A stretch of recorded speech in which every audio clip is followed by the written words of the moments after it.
Good morning, everyone, and welcome to this very exciting webinar that we've been in such anticipation for. And what a morning to wake up as a South African, am I right? Bafana in the 18 area. Congratulations to our national soccer team, Bafana. You've done the nation so proud in terms of getting to the knockout rounds. Well, honestly, I wasn't up at 3 a.m. this morning, but I was so happy to hear the news at 7 a.m. this morning. So well done to our team, and it's so great to have that as the starting point to this webinar.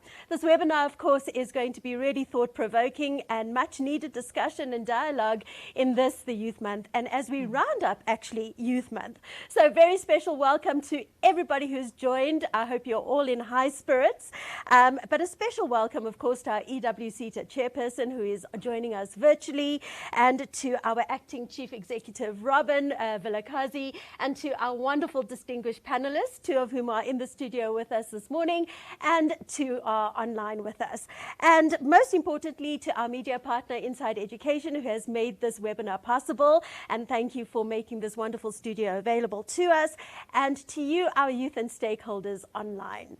So I'm Candice Moodley, I'm the Corporate Services Executive at EWSETA, and this is our Youth Month EWSETA webinar entitled 50 Years Since the Soweto Uprising, Building Youth Skills, Employability and Economic Participation for the Energy and Water Sectors. So we'll be discussing what that actually means. In the 50 years since the Soweto Uprising, have we actually achieved what our youth had set out to achieve back then, what many gave their lives to achieve back then? Have we done them proud? Have we done their legacy proud in terms of education, access, and career and employability pathways? And that's the discussion this morning. A few housekeeping notes, of course, is that this webinar is only an hour long, so we don't have much time. I really should kind of wrap up my intro right now. You won't be able to talk directly to the panelists, so if you do have a question for them, please, throughout this 1 hour session, make sure you engage through the chat box. If you have a question, put the name of the panelists before your question so we know who to direct your question to. If it's a general question, just put your question and I'll pose it to somebody I think would be most relevant. But of course, other panelists can also chime in on the answers as well. Following the opening remarks, we will then hand over to the panelists for a very, very brief reflection from them on their specific areas of expertise and topics that were given to them. And after we have taken comments and reflections from each of the panelists, we'll then open to the question session, and we'll round it up with closing remarks and hopefully some very important practical action steps that can be taken forward in terms of really making a difference for our youth. So on that note, I'm going to now hand over, because you know they say time flies when you're having fun. Let's get straight into it. I'm going to hand over to our chairperson of the EWSETA board, Ms. Morwesi Ramanyai Tonga. Ma'am, over to you, and thank you so much for doing the opening, and welcome to this webinar. Thank you very much, Candice, and thank you also for reminding us that it's really an electrifying moment here, just being South African. We just seem to be very good at history making. So from one moment last night to another important one that happened a good couple of decades ago. So on that note, I just wish to say a good morning to everyone in the room and online, to the SETA management and leadership, to the colleagues that we have in the room, partners, distinguished guests, panelists, and our young people, and everyone else who's joining us online and on site. It's my absolute pleasure, as I said, to welcome you to this EWSETA Youth Month webinar, which is quite strategic, aptly named the 50 years since the Soweto Uprising, as Candice has outlined. You know, as we commemorate this Youth Month, we really honor the courage and determination of the young people of 1976, whose call for education, for dignity, for opportunities actually helped to shape our South Africa as you know it today. They've taught us that it's when youth take into their own hands their reality and future that sustained shifts can actually happen for generations to come. And aren't we just the mere beneficiaries of that? So it's really quite an important moment. For me personally, as somebody who's born in Soweto, raised in Soweto, still has family in Soweto, and has deep connections to Soweto, I'm actually personally grateful to also be able to observe this important moment with everyone around the room.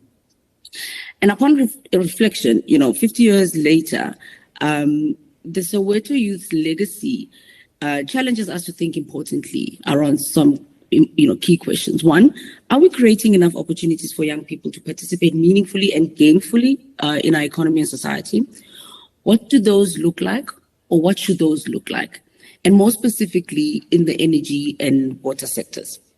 And this question is particularly relevant because the energy and water sectors are just so fundamental and key in South Africa. The sectors are critical for our own economic growth, for Africa's growth, for infrastructure development, for energy security, for water resilience. It's really at the center of that engine that keeps this economy going.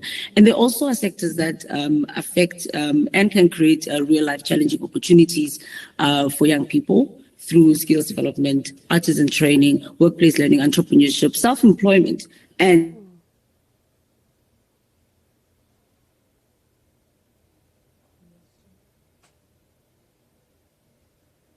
Our chairperson, we seem to have. Oh, there, you're back. I'm back.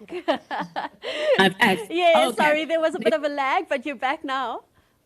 Okay, it's a good sign to just nip it. I think the point is that this brings together very important stakeholders, including our leaders in government, agencies in development and youth development, our employers and our entrepreneurship support organizations. And together, we really are looking to nudge and craft those partnerships that are needed to ensure that youth in our country are not only trained, but are also able to really tap into those economic opportunities for sustainable livelihoods.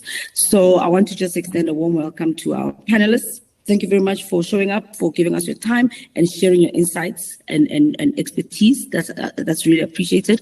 And, I think you'll agree with me that at the EWSETA, youth development and the like, it's not just a youth fund thing. It's honestly what we do on a sustained basis. So thank you for your time. And on that note, I wish to just hand over to Robin Vilagazi, our Acting Chief Executive Officer, and she'll take you into some of the more detailed specifics for the rest of the webinar. Please, let's enjoy. We're in great company and looking forward to the rest of the hour. Thanks, Candice. And over to you, Robin. Thanks, Chair. Great company indeed. I think I'm really excited about this webinar today. I'm really excited about the discussion because it talks to the heart of EWSETA's mandate, what we are doing here today. I think in the South African context, SETAs are often perceived and experienced as funders. And we do fund skills development, but by no means is that all that SETAs are. We've got a far more important mandate, which really is about anticipating, looking forward, looking at skills demand, anticipating the skills that are going to be needed for the energy and water sector, in our case, the energy and water sector, and then, putting interventions in place and adjusting the system to ensure that South Africans are able to meaningfully participate in the economy of the country through participating in the energy and water sector. And economic participation, not just jobs, but also creating jobs, being entrepreneurs and making those other sorts of contributions. So what an exciting time to be in the energy and water sector. Oh my goodness. We've got the energy transition, in the energy sector, the just energy transition. In the water sector, we're facing significant water security challenges. It's not just a South African issue. This is a global issue.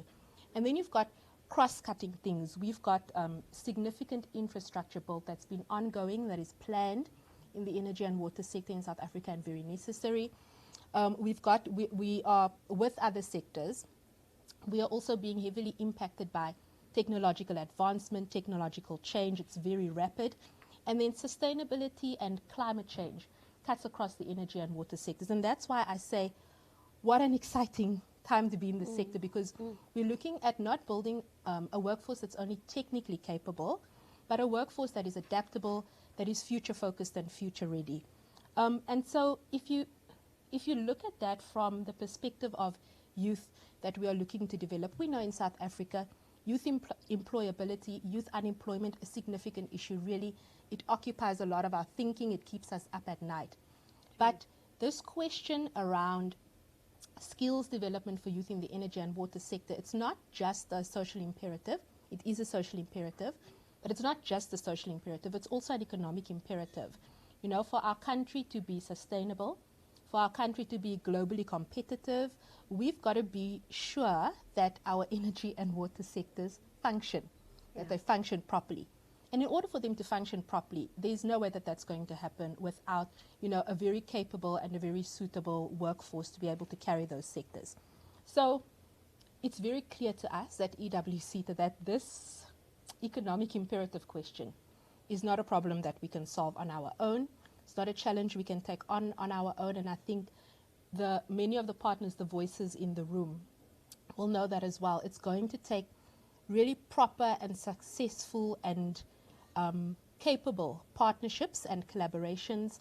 We need government, we need educational institutions, you know, we need business of all sizes, from pre-startup business to the biggest businesses in the sector and in the sectors surrounding the energy and water sector. We need civil society, we need communities, and we need our young people. We need every one of our young people in the country to also be engaged in this journey with us. And that's who we've got in the room with us, and that's why I'm really excited about the webinar. That's who we've got in the room with us. You know, I'm excited for the discussion because of that, and many of the partners in the room EWSETA works with, and so we know your expertise, and we're excited for you to share it with our guests on the webinar.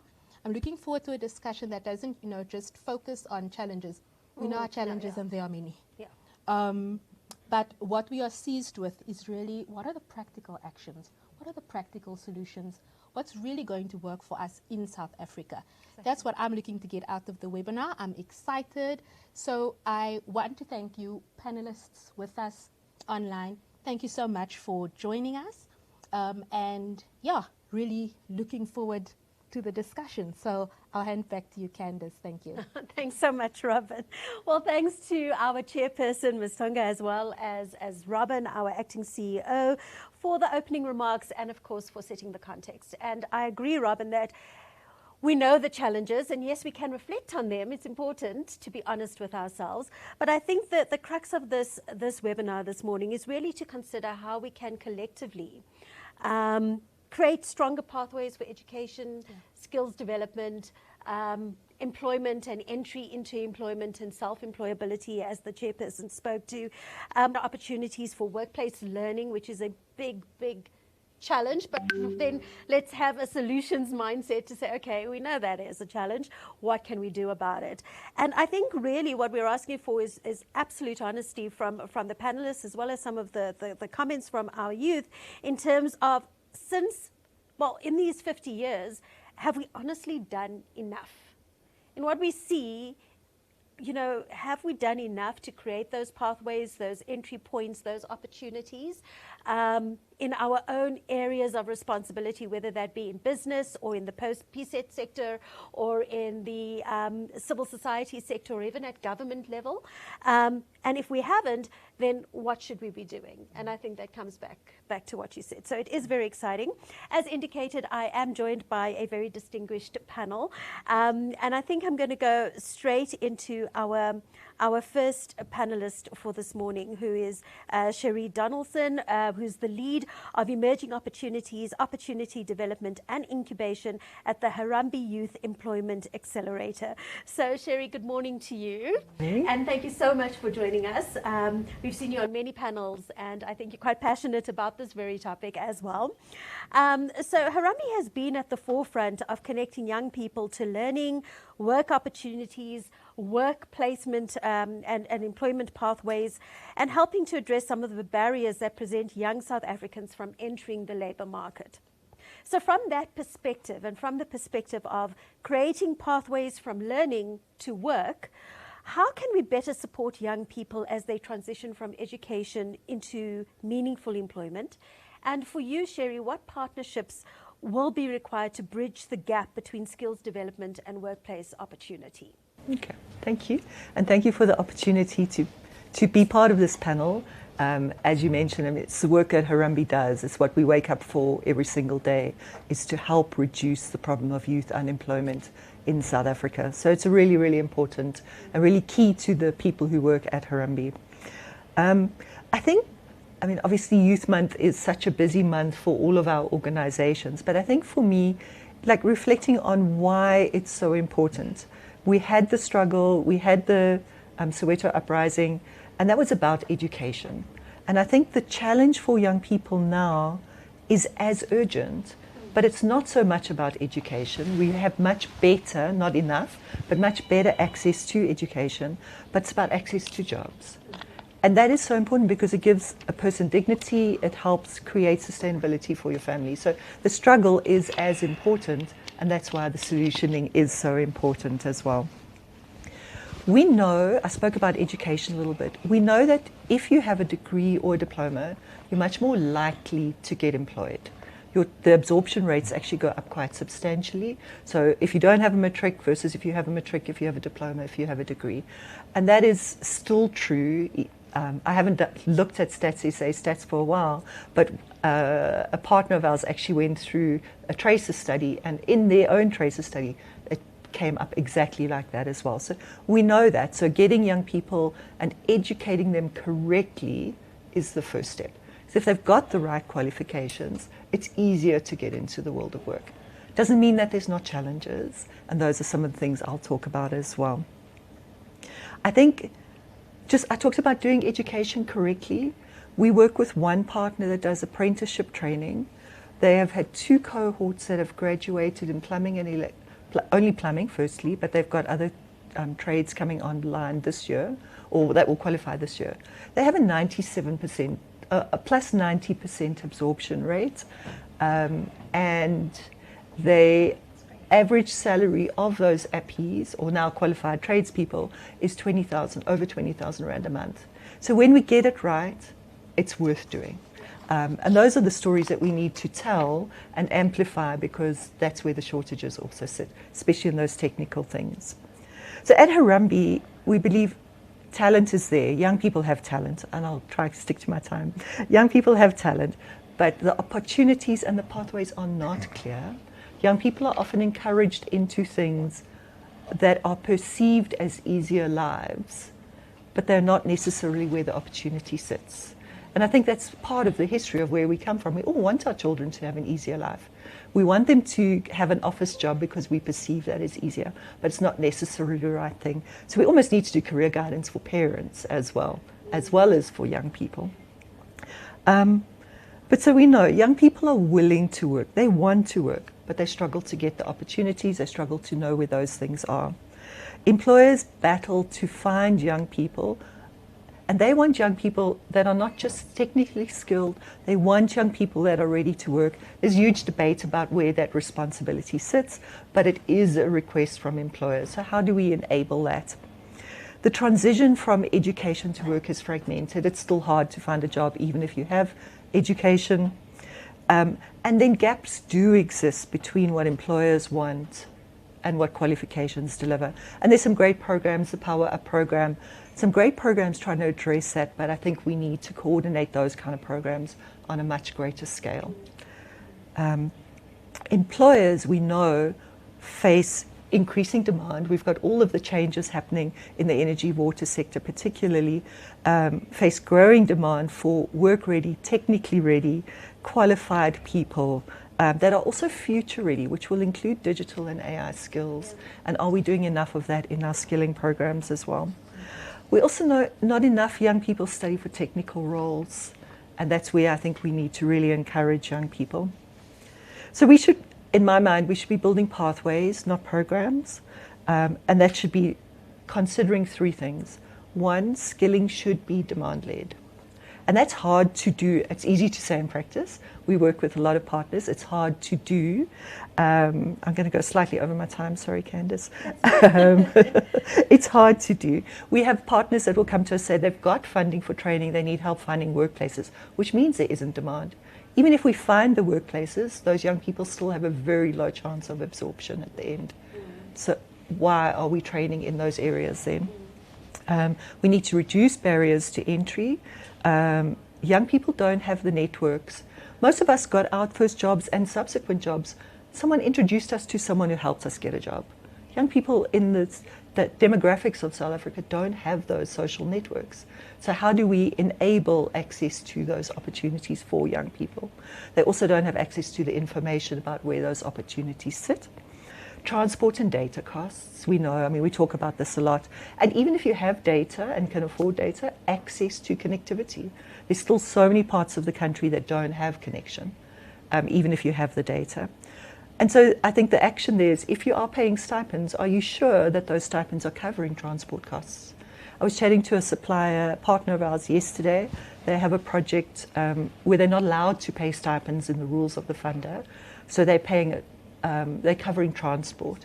They said if they add in a cost for a meal at lunchtime and transport, the stipend amount, or the amount that they're going to pay out, is about 4,500 Rand a month, which is kind of what they would have paid on stipends, close to minimum wage.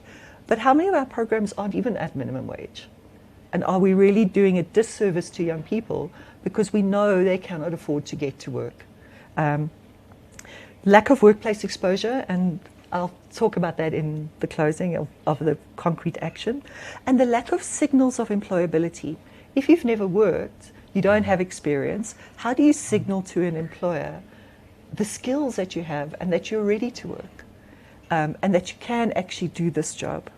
And then lastly, I think we need to build work integrated pathways that are covering learnerships and apprenticeships, including ready to work that should be widely adopted by training providers, and employer-led talent development pipelines. We know that this is, we have a lot of partners that use programs like learnerships, apprenticeships, youth employment services as part of their pipeline, and they bring those people into their businesses and they have amazing results from those programs.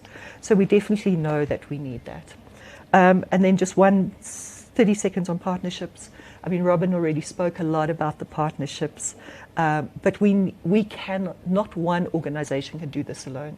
It's not only government's responsibility, it's all of our responsibility, because if we don't get this right, South Africa's in big trouble, to be honest.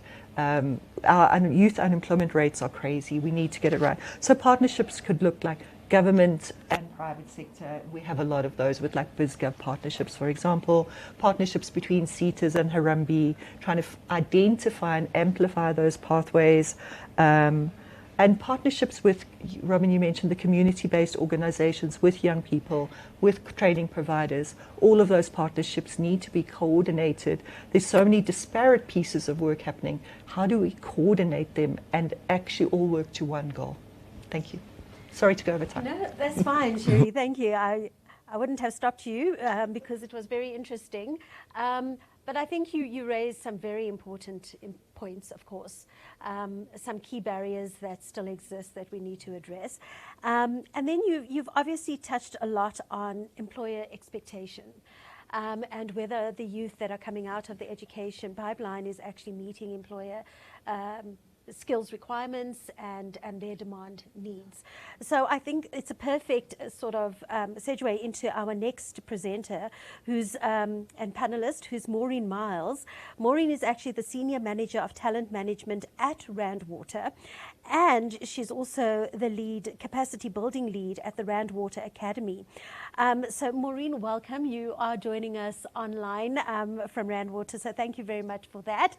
I'm sure you would have heard that there's a lot of expectations from employers generally, and I know you're coming from a water perspective, but I think you could give us a great sort of holistic perspective of what really are employers' expectations, and how do we build talent pipelines for the future workforce, and what does that look like for an employer like Rand Water, or just employers generally? Do you think we're on track? Do you see alignment between skills planning, sector demand, and youth employability? I'm going to hand over to you. Thank you, Candice, and good morning to the panel. Good morning to the chair of EWSETA and acting CEO, colleagues.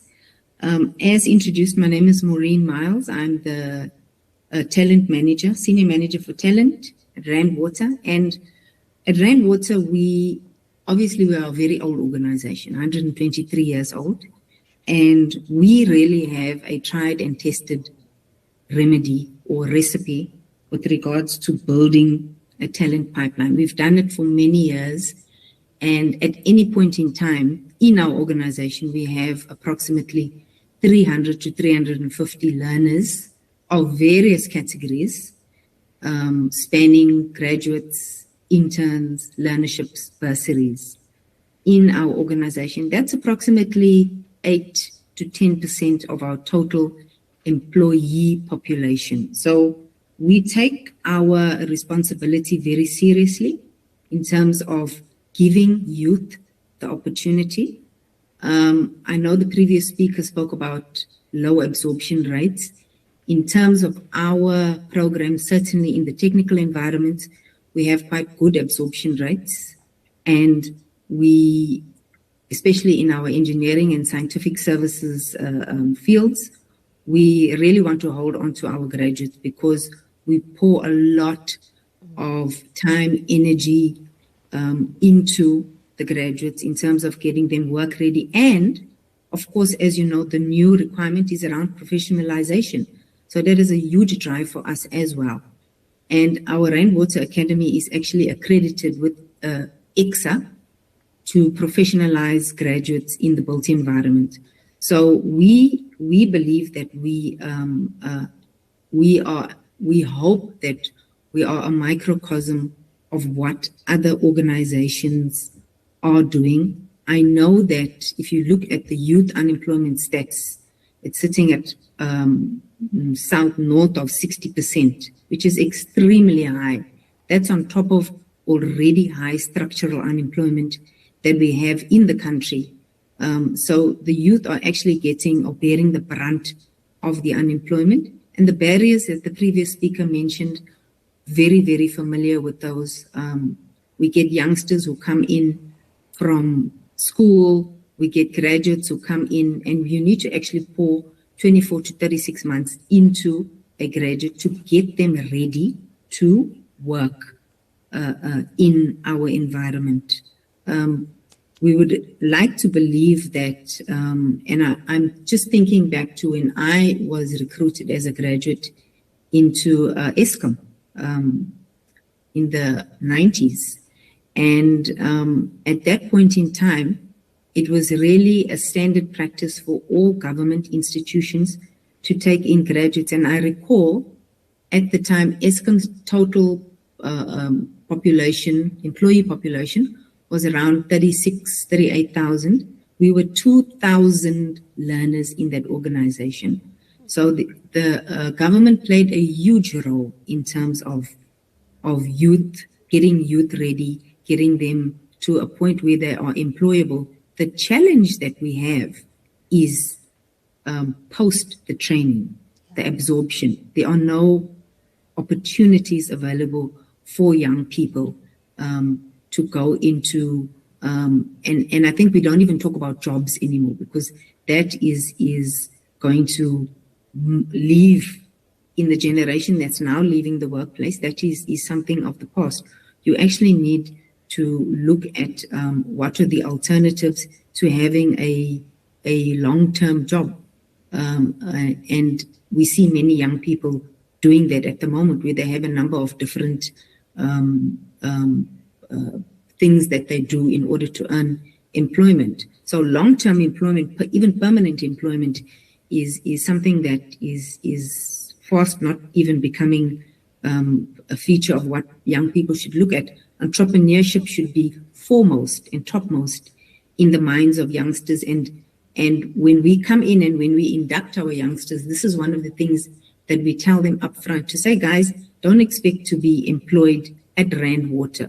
Although we have a very good absorption rate, we say to them, already start thinking about entrepreneurship, start thinking about what are the alternatives for you, so that you prepare them mentally in terms of what is out there, because that unfortunately is their reality. For us as Rand Water, we, as I said, we have a tried and tested recipe in terms of building skills for our organization. And that is really something that we will continue with. We've done it, it works for us, it gives us excellent leverage. And many of our guys who have 20 and 30 years experience are people who started as graduates and people who started as bursars in our organization. And they are and remain committed to the organization who gave them that initial opportunity, and still going strong. So thank you, Chair. Thank you very much, Maureen, for that. And something you said actually sparked something in me to say, are we perhaps seeing employment through the eyes of a millennial? Because millennial, just or what is it, Gen Z or whatever the case may be, because it's actually a very different generation. Whereas, perhaps our generation and our fathers and mothers were looking for jobs, for permanent jobs that they can be at for 50 odd years, and they were comfortable with that. The new generation is very different. They don't want long-term commitment in anything, actually. They want freedom. your children. I sound like the mother of a Gen Z. But they want freedom. They want almost gig jobs. They want to have the flexibility to move and use their skills and use their creativity in very different ways. And that might also be one of the very reasons, like you say, Maureen, that we should perhaps be changing the core focus of what we're doing from an education perspective to be more entrepreneurial and giving them these skills that will allow them to be more sustainable in what they want to do, and not committed to one employer with one skill solely. And if I can just make one more point, Candice, program director, on this is, for us as a Rand Water, we need, for example, a process controller to come to work every day to do the dosing that they are supposed to do on their plant every single day. We need that person to come to their plant. We need them to do the work that they do. We need them to operate the plant in a particular way on a continuous basis. And if we are looking at the way young people are thinking about work and earning a living, it's very different to the current and the previous generation. So that represents a slight challenge for us to say, okay, how are we going to ensure that we get employees who are going to come to work 7 days a week, and because we run a 24-hour operation, come to work, do the same thing over and over again, so that we are able to deliver world-class water to our customers. Right. Yeah, and that could very well be the challenge, as much as we're churning out water process controllers, do they have that commitment to be in a job for 7 days a week? And it is something that we have to consider. So thank you very much, Maureen. I'm going to come to our next panelist, who might be able to give us a broader, more global context view. It is Raymond Matlala, the CEO of the South African BRICS Youth Association, and a very respected youth development and entrepreneurship leader. So I think, the entrepreneurship angle that was spoken about by Maureen, as well as Sherry, I think you're also quite passionate about, Raymond. You also have a decade of experience across education, skills development, and the youth sectors. Now, Raymond, the BRICS bloc itself views young people not merely as beneficiaries of development, but as active economic agents, innovators, entrepreneurs, leaders, and partners in shaping and economic and sustainable growth. So how can South Africa leverage the BRICS youth agenda to ensure that young people are not only empowered, but are able to participate meaningfully in wealth creation, enterprise development, as well as the green industrialization that's happening globally? Thanks, Candice, and good morning to everyone, all protocol observed. Look, BRICS has been providing a number of platforms and opportunities, particularly for young people. And I'm just going to name a few, but there's quite a lot. And the few that I'm naming are more focused on entrepreneurship in particular, and to some extent skills development. And we'll then bring it home on what is it that we do from SABIA as an organization to enable those environments. And one of them is the BRICS Youth Energy Summit, which takes place annually, and in that there is an energy compact that has been developed, and if we could also follow through that energy compact, which I think is a very brilliant blueprint or roadmap to achieving net zero and the implementing of the just energy transition. And there is the BRICS Chamber of Commerce Young Leaders platform, which actually provides a platform for youth in various BRICS countries, and this was launched in India, and it's headquartered in India, and there is a South African chapter which I lead, which provides an opportunity for trade opportunities with, particularly with India, but with also other BRICS member states.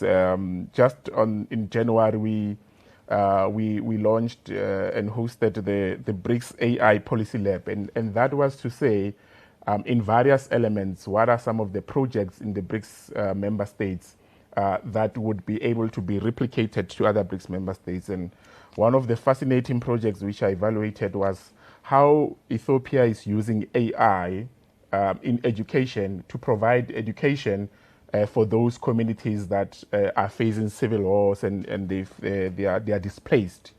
And that is one of the projects I think that are replicable, because COVID has shown us in South Africa in particular that there's still some gaps that we need to fill in terms of online learning and so forth. And you've got under the BRICS Youth Council, one of the working groups is the BRICS Youth Education Working Group. That looks into the skills development of the BRICS member states. But more so, when you look at one of the learnings that we've targeted is when you look at these other BRICS member states, their education is embedded in the need of the, so it's localized. So it's embedded and it's solving the challenges of the economy. And I think that is something that we could learn because at the moment, we provide education, and to some extent, it's a commodity, because to some large extent, in higher education, you need to pay for it. And we need to look at that and how we reconfigure that. And bring it home, as the South African BRICS Youth Association, on an annual basis, we host the BRICS Youth Innovation Summit. And in that, one of the standard topics has been sustainable development and the issues of energy sustainability.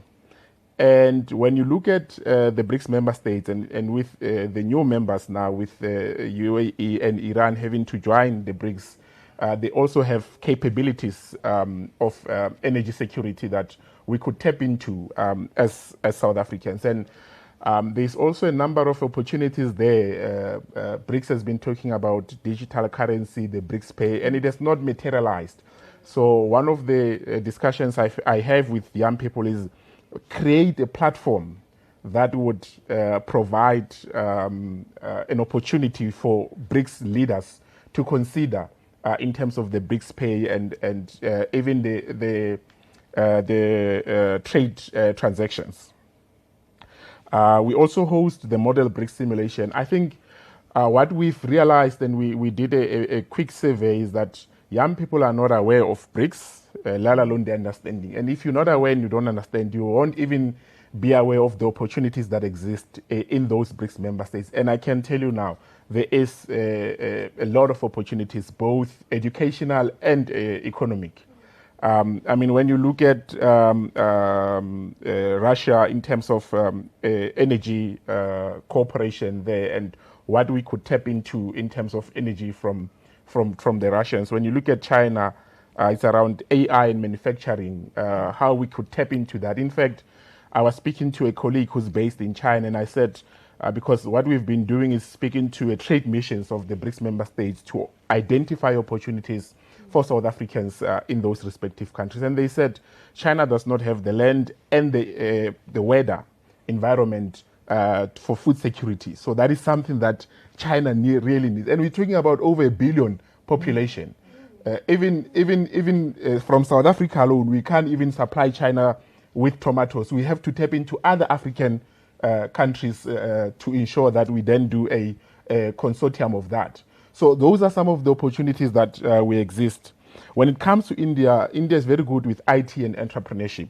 In fact, there is we've been talking with the High Commission of India.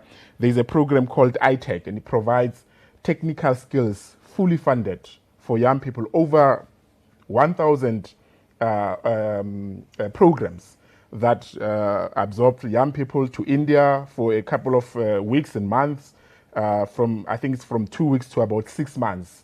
That young people will learn and issues of entrepreneurship, enterprise development, women empowerment, and energy security is one of those agendas. And I'm going to conclude quite soon. One of the things that we launched as the BRICS member states is the International Volunteer Internship Program. We are starting to do exchanges. In fact, currently, South African BRICS Youth Association is hosting 4 Chinese youth. And it's part of their program within the university. Some of them are doing marketing, some of them are doing law, some of them are in IT. But they have to do at least a minimum of 6 weeks program outside of their normal university program. With us, it's not the same. So what we're doing is we speaking with the other BRICS member states to host South Africans for the period of minimum of 6 weeks to a maximum of about 6 months. That they can learn, although it will be virtual, but they will be kind of virtual employees of those particular organizations. And that work is going well, and we will be placing those in the coming few months. So I think what we need to do as youth is to tap into these opportunities, but we've realized that because many of them are not aware of BRICS and what it does and what is it about, there's a huge lack of economic opportunities. And this is something that we have even taken up with the Department of International Relations, that in the current review of the South Africa's priorities for BRICS for the next 5 years until 2030, this niche area of economic opportunities also be part of those elements, because we've not actually utilized those. Now China has made free import duties for most of the African countries. Let's take those opportunities. Let's import the vegetables and fruits to China. Of course, the quality has to be proper, but I think we can do that. We've got the land, we've got the capacity, and we've got young people that are unemployed. So I think for us, it's let's explore those opportunities and go ahead with that. Wow, it's so amazing. wonderful to see this global perspective. Sometimes we so, I don't know, kind of confined into our South African context that we cannot see beyond. And you've opened our eyes, and hopefully some of the youth who are listening can say, oh, there's this huge opportunity that I haven't been tapping into within the BRICS itself. And I think you've outlined that very clearly, and great stuff doing. And I know, Sherry, you want to comment on what Raymond said? Thing. Yeah. And it's part of main BRICS Business Council, so it's outside of the youth organization. Yeah. There's also the annual skills competition, which is held across all of the partner countries. And as part of the skills competition, there's training that happens up front, which is normally virtual. So anybody can participate in that, and you can learn, you can upskill yourself, and then you can take part in the competition as well. So it's another thing for young people to also look at. And maybe it's something you guys need to partner on more as well. Yes. Thanks. So before I hand over to our final panelist for the day, Rem, where can young people go to get more information about what you're doing as a South African Youth BRICS Association? How can they be part of these trade missions? How can they be part of these learning exchange programs that are underway with China and India, as an example? How can they be part of the delegates at the upcoming BRICS Innovation Summit, etc.? So they can go on our website, but we've also created a WhatsApp channel where it's South African BRICS Youth Association, where we share all these opportunities in there. And of course, also our social media platforms. Just to add, with what my colleague said here, the BRICS Business Council has been working on a platform that is a matching platform. So to say, we've got a lot of unemployed people in IT in South Africa, and we've got a lot of jobs on IT in India, how can we then do mobility in terms, and the BRICS Business Council has been working on that. I attended one of their meetings in 2024, and I think that's something that we should pick it up with the BRICS Business Council actually to hear how far is that process. So join us in our platforms, online platforms, social media platforms, and quite soon we will also be launching a new portal for membership where we will have segregated opportunities in business, education, just diplomacy, so forth and so on. Great, wonderful. Thanks so much, Raymond. So I know we're running tight on time, but I am told that I can go over by a few minutes. I knew it would happen. But let's get to our last panelist, who we've deliberately left to last, simply because I believe that this young gentleman is a true example of what a youth success story actually looks like. Proof that when we get it right, as you said, Sherry, when we get it right, a world of opportunities can really open for you. So that gentleman is Mfanelo Sefulele. I hope I'm getting your middle name correct there, Mfanelo, Calvin Ndlela.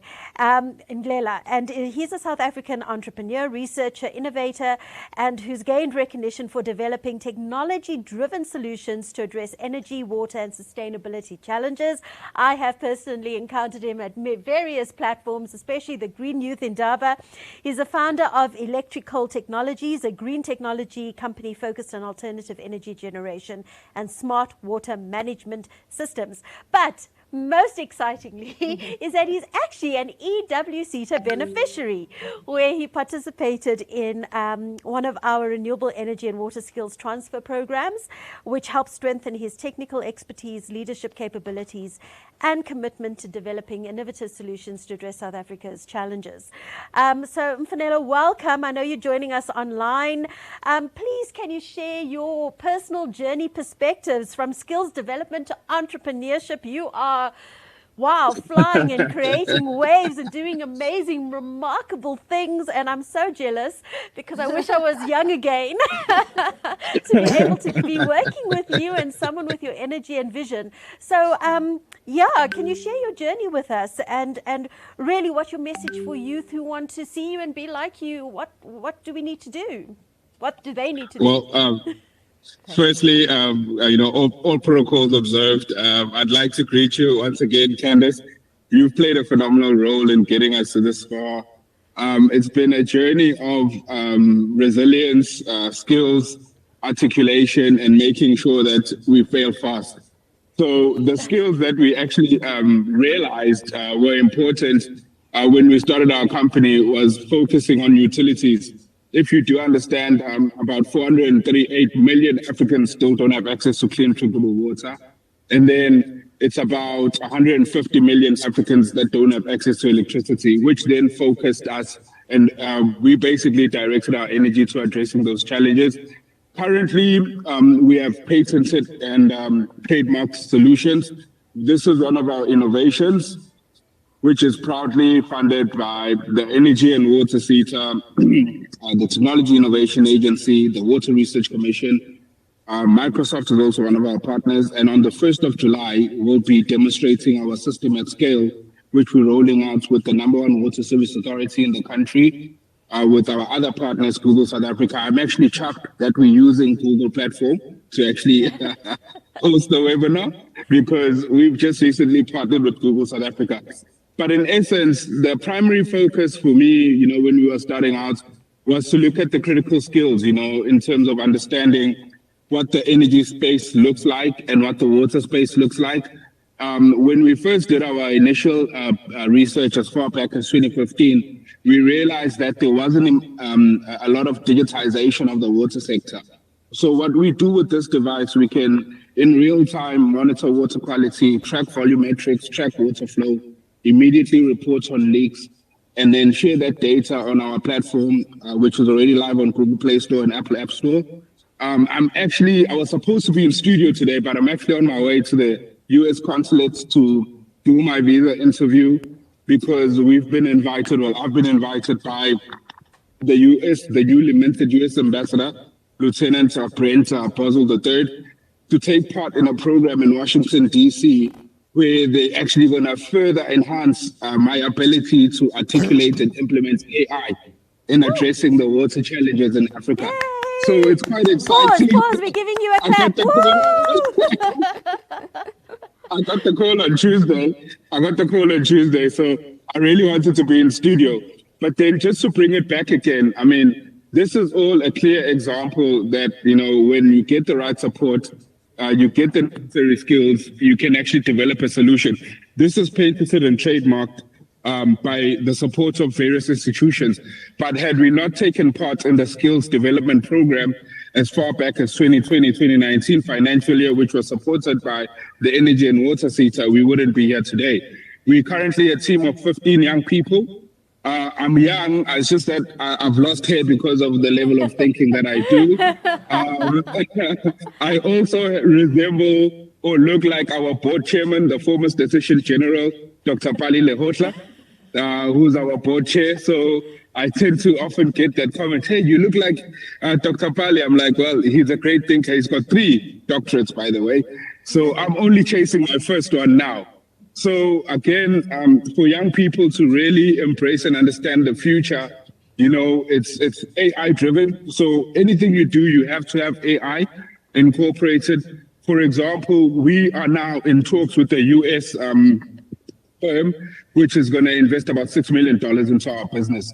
And the main reason why they're investing in our business is because of our AI algorithm, which we use to basically manage the water infrastructure. And bear in mind that Africa is one of the most under-digitalized spaces when it comes to water.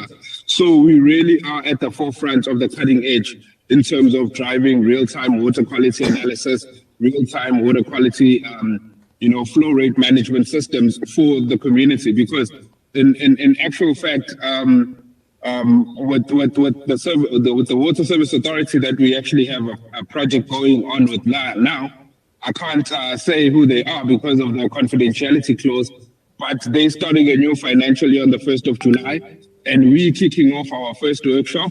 And my goal is to actually employ young people through the Energy and EWSETA. We're actually going to have a call and an advert come out, and we're going to invite young people, with the necessary skill sets that we require to come and apply, and we'll do the interviews with the Energy and EWSETA. So I'm already pledging my commitment as a 1-minute contribution because of time. And yeah, man, I mean, it's been a long journey. I'm so grateful and humble, to have received the support from the Energy and EWSETA a few years ago. And today we've turned out to be, one of the best startups in South Africa. And that's proven by, the United States government funding with trips to basically invest further into the work that we're doing. And the main reason why we're doing what we are doing is so that we can create jobs and so that we can actually transform Africa and allow young people to be the leaders that they are born to be. Yeah, I'll stop there and invite any questions. Thank you. Mfanelo, that's a wonderful, wonderful testimonial and great story of success. And we know that it hasn't come easy, we talk about the new generation quite a bit and the expectations, and part of it is on demand. Everything it must be instantaneous gratification. And your success didn't come instantaneously. Obviously, it took several years, like you say, a few failures for you to get up and get the product to where it should be, to really hone your AI and digital skills to the point of all this wonderful investment and opportunities that are now falling at your feet. So well done to you and your partners and the company itself. And we're very, very humbled and privileged to have been part of that journey as EWSETA, of course. So thank you for that. And yes, time is a bit of a challenge. So we did thank you for putting in your comments onto the chat. We do have 2 here that I would like to pose to the panel. And you can perhaps let me know who do you think, because they haven't really indicated who it's directed to. But the first is from Nolele Ndlovu, I believe it's a lady, who wants to know what skills of the future are in high demand. Should I do a degree or just study AI, like a 28-day certificate, and will I be there, basically? You know, because also AI is coming through quite strongly in terms of how Mfunelo has positioned his I suppose, unique value proposition of his company and his skill set. So, you know, what are the skills of high demand? Perhaps maybe, Robin, you can. And like, is it necessary to do this whole full qualification and degrees, particularly in AI and digital skills, or will like short programs and short skills take a youth to the next step of their career? So maybe let's start with you, Robin, in terms of high demand skills. I'm going to start with what Sherry alluded to earlier on, and what we see in terms of the statistics is that employability does improve the higher the level of your qualification. So obviously at degree level, those are the higher levels of qualifications. Your short courses, your certificates would be the lower levels. So there's definitely a case to say wherever it is, or the level of education that you can attain, go ahead and attain that as far as it's within your ability. And by that I don't just mean your sort of intellectual ability, but in terms of your circumstances. I think the important thing for young people, and let me not open the generational discussion, but I'm not that old. But I can recognize that young people coming into the market today are coming into a totally different demographic market and a totally different job market than what I entered into many years ago. You know, what we can see is that there's definitely a need to get yourself into a space where you've got some level of basic entry-level skill, capability, competency, body of knowledge of some sort. But the working environment is extremely dynamic. It moves all the time. The important thing is to get your foot in the door, whatever the best way you can, and when you are there, prove yourself. Right. Apply yourself, solve problems, you know, look for opportunities, make yourself available. And yes, if then you want to go and do that short AI course, and if it leads to more things, go and do it. I think Fanelo's journey really does talk to, you know, having chatted with him as well and talked about his journey and learned about it from him. It's really, you start off in one place and it's not clear where you're going to end up, but you've got to just keep going and give your best all along the way. And I think for me, that's what I would want to share with young people in response to that question. Wonderful. Anything further to add, Raymond? Yeah, I just want to say the World Economic Forum has released the report late 2024 on the future of work, and I would like young people to go and read that report. It actually even categorized them in the jobs that are growing faster, the jobs that are losing, are being lost in the market faster, slowly, and so forth. So it has a lot of those analytics, yeah. So, and I mean, now there's also something that UNESCO and UN has been working on. It's called micro-credentialing. Talking to, can I just study this 6 weeks course? Because then you study a number of courses and you get a micro credential that would also allow you or you know, get you a competitive advantage over someone who doesn't have that. I mean, in the couple of years ago, we didn't have a social media officer or manager. Now, content creators. So those are some of the things that young people should look at. Thank you. Yeah, I just want to say, I mean, firstly, I think if we think about the impact that AI is going to have on the world of work, I think if you have a technical aptitude, study something technical, because it's going to be much harder for AI. Yes, AI will impact plumbing, electrician kind of roles, but it's not going to replace them. Or not nearly as fast, maybe eventually, but not so quickly. So I think if you have a technical aptitude, definitely, that for me is one of the future skills. And then I think it is, and that World Economics report also talks about a lot about the soft skills. Yes. It's your ability to storytell, to tell your story, to sell yourself. It's your digital and AI skill, definitely, because if you're not using AI, you're not in the game. Your resilience, it was spoken about, and any young entrepreneur I speak to, it's not easy. And I went to a workshop on Youth Day, and they had 2 entrepreneurs who told their stories, and both of them had failed 2 or 3 times. Yeah. You know, so it's not automatic that I start something and I'm going to win and I'm going to be successful. So resilience is such a key skill. And then the thing about yes, there are lots of examples of young people who have done supplier-specific courses who have done particularly well, but they haven't just done one. They've done built and built and built and created effectively a qualification, even though it's been through platform-owned skilling. But this whole thing of lifelong learning. Yeah. So Robin's point, wherever you land up, keep learning. Most employers have opportunities for learning. Take them, grab them, find the ones that work for you. And then I think wherever you are, a partner said this at a workshop on Friday last week, prove that you are adding value to my business. If you can do that as a young person, then wherever you are, you'll be successful. And I think that's probably the biggest skill that we need to teach young people. How do they show that value? How do they talk about the value? Because actually we're not taught to do that either. Thanks. And I think a lot of that value is really just in attitudinal, behavioral positioning.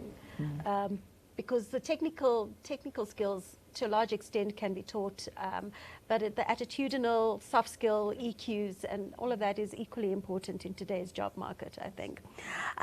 There's one more question before we close up.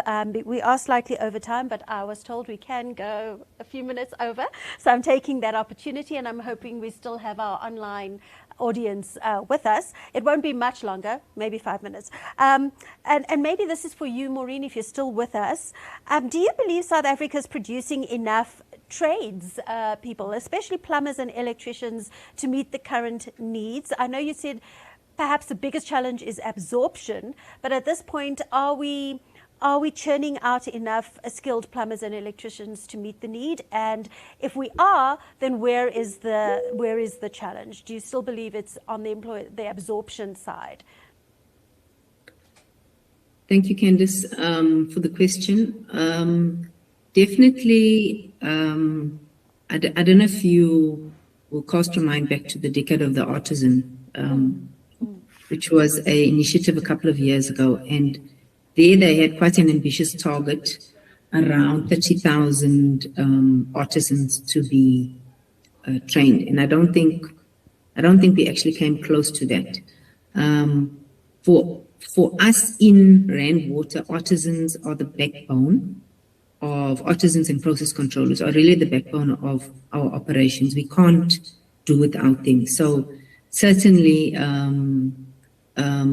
we believe that it's an extremely important and will always remain an extremely important career and role that we will certainly source for. Are enough people being trained? I think when we are looking for those skills in the market, they are relatively freely available, although we do train our own artisans as well. So we have found, and obviously I can only speak in terms of my experience, but what I do encourage young people to do is that the TVETs offer excellent opportunities for young people. And in fact, that skill is much more marketable than a university degree. And I'm a proponent of TVETs and artisan qualifications. I really think that as an organization, we definitely can't do without it. Yes, you have the engineers and you have the scientists, etc., and so on. But the backbone of our operation, which is being held together, is done by our guys who are coming from the TVETs, and many of them take up opportunities, like was mentioned, to do further training, and then they then get their BTECs, and they then get professionalized government certificates, etc., and so on. So it's an excellent stepping stone into a further technical career. Thanks. Wonderful. Thank you, Maureen. And I see our chairperson is giving you a round of applause, because absolutely, I mean, technical skills is the backbone of the South African economy. That's the bottom line at the end of the day. And our TVET colleges need to be promoted more as an institution of choice and not as some secondary choice because you can't get into a university. So I think, that's a message that's been driven quite hard at national government through our department, etc. So thank you for bringing that home, Maureen. Time is of an essence, so I'm going to ask everybody for just a very quick closing statement before I hand over to Mr. Tebe Mabanga, who's the Inside Education contributing editor, to sum it all up for us and close it out for us. Maureen, I'll come to you last perhaps, but maybe your closing statement, the one practical commitment and measurable action. So it could be a commitment or measurable action, just one that you believe can improve youth skills, employment, and economic participation outcomes. Maureen, let's start with you being online. What is that one commitment or measurable outcome from your side? So from Rand Water's side, I think and I've mentioned our tried and tested recipe. I think that we will continue and maybe ramp up a little bit in terms of our programs that we run, which are really opportunities for young people to enter into the organization, and that is through our bursary programs, our learnerships, our internships, apprenticeships, and our graduate programs. So we have those 5 opportunities and as Rand Water, we really are committed. I mean, we pour a lot of money into this, and EWSETA for sure have supported us. They've really been our partner. Thank you. Wonderful. So there you have a commitment and action from Rand Water. They're going to ramp up their bursary program in those 5 opportunity categories, but we appeal to other employers to do the same. Other water boards, other water utilities, energy utilities, etc., to please ramp up the opportunities in terms of bursaries and youth opportunities. Raman, I'm going to leave you after Sherry. Sherry, your one action or measurable commitment. Can only be one. So I think for me, probably the biggest thing is we need to think differently about finding solutions to these problems. So I'll use work-based learning as an example, but I mean, on all of the barriers, we can think the same way. So we don't have enough workplaces. How do we help create more? How do we make it easier for SMEs to come in to become those workplaces? How do we leverage technology, AI, simulation tech, to shortcut the need for workplaces? Because we are just not going to have enough. Absolutely. And we keep talking about the need for it, but we just don't have them. So let's think differently. Let's think differently about jobs. Maureen's example of process controllers. Maybe it's not one person filling that job. Maybe it's 3 young people job sharing that job to create a different space and a different dynamic.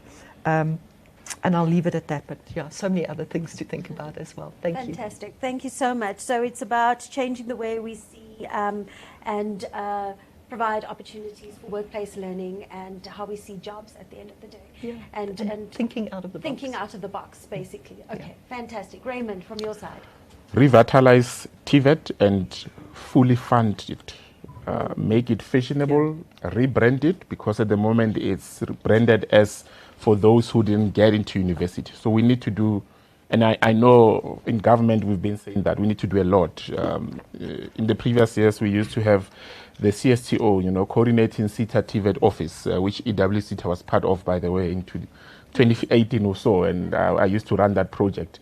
I think it's important that we revitalize that because it brings in SETAs, TVET colleges, and employers and stakeholders in one room to talk even about what is the need of the employers. Thank you. Fantastic, and that's definitely measurable if we get it right in the next 24 to 36 months. I'm saying long, so that's sort of medium term, I suppose. Robert? I think for me, I'm quite encouraged by the conversation. I think we spend a lot of our time in the trenches, and in the trenches you're solving for problems. But today, some of what has come out is really seeing that the solutions are out there and the examples of success are out there. I think for us, what I want to commit EWSETA to is more information sharing, because on the one hand, I come from an environment where I'm interacting with young people on a daily basis who feel that they don't have access to opportunities, don't know where the opportunities are. And then I come here today and here they all are. And this is just a small example. So I think information sharing and just enabling that access to opportunities is something that we can reasonably commit to and place more of our focus on. Absolutely. And if anything, it kind of puts into the spotlight this silo thinking and lack of coordinated collaboration amongst key partners. And like you say, it takes something like this to realize, oh, we've been talking about this, but actually there's so many solutions in the room. Harambee and BRICS Association, and even Fanelo has given his commitment earlier. His commitment was that as a young SMME startup, he's willing to commit jobs as soon as he gets that signature, I think, on 1st of July. So we're coming back to you on Tuesday, Fanelo. To sum it all up, it's been really an amazing discussion. I know I'm 10 minutes over. I'm a terrible facilitator and moderator. Don't ever use me again. But Tebe, thank you for joining us from Inside Education. I mean, your media house and your publication really puts education, and particularly PSET, as well as basic education, yes, but PSET, into the spotlight. Having heard the discussions today, considering the legacy of 1976, how would you sum it all up for us? Look, I'd say it cannot be a 1-hour conversation. Clearly.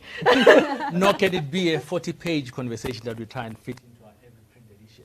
So we then take the conversation online and try to keep it going daily, and even that doesn't feel enough. So it never really is enough. But basically, what you take away from this, okay, first of all, the innovation element that youth brings, brings. That spirit has to be nurtured, has to be celebrated, because that is where jobs will come from, right? But then back to this point about the repositioning of, the point about repositioning of TVET colleges. That conversation, again, we take it back to the policy level, but we have to look at the numbers, right? The Department of Higher Education currently spends 100 billion rands on universities of its budget vote. And then 14 billion rands gets into colleges. Now, it's that case of putting your money where, money, right? So the resources follow the commitment. The minister wants to ramp up spaces at TVET colleges, wants to refurbish workshops and admit more children. But I suspect that balance between where the money goes has to change, right? And then you bring in the insights and understanding that barriers to access, psychological resilience of Gen Zs and millennials in the workplace and how they access it. Understanding, I think, needs to permeate organizations, even employers. They don't necessarily fully understand what young people need to get through and succeed. We once heard of an employer who, there's a reason, and you find there are other barriers when young people are at varsity.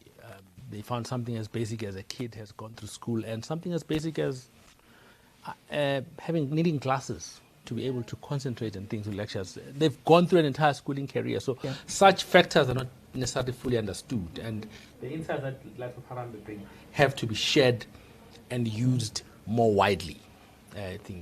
And then the BRICS Association has alerted us to opportunities.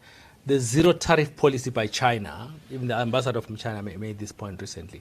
The zero tariff policy from China and the export opportunities it presents are huge. Yeah. But for South African youth to be able to take advantage of that opportunity, they need government support. You need DFIs, you need your IDC type, DBSA, those kind of institutions to help young people.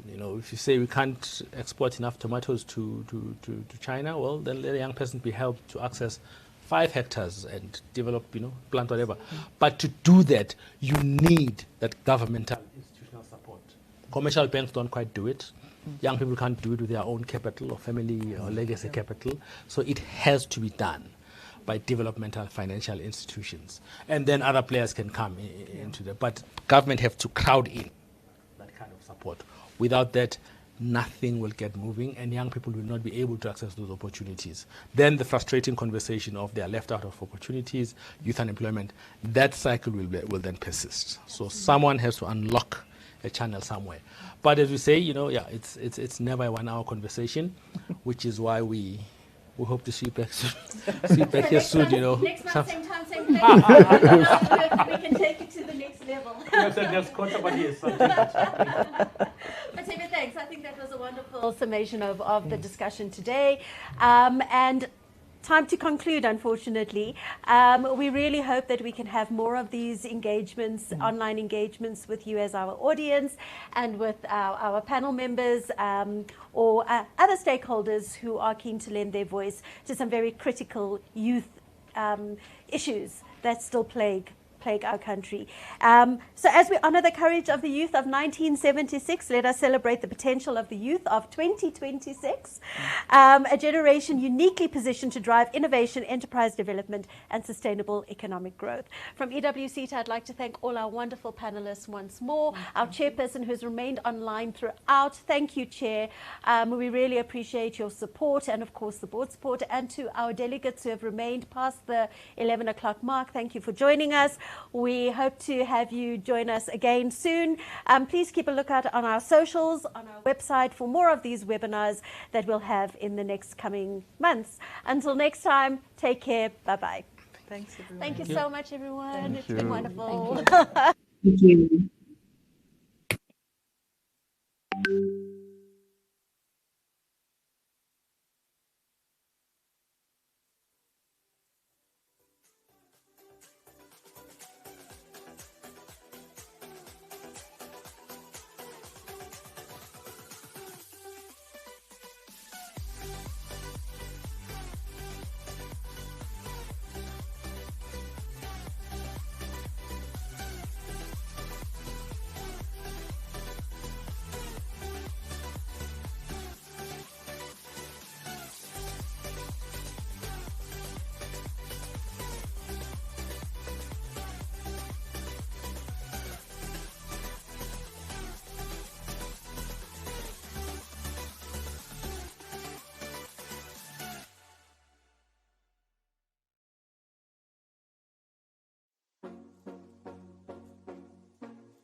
Thank you.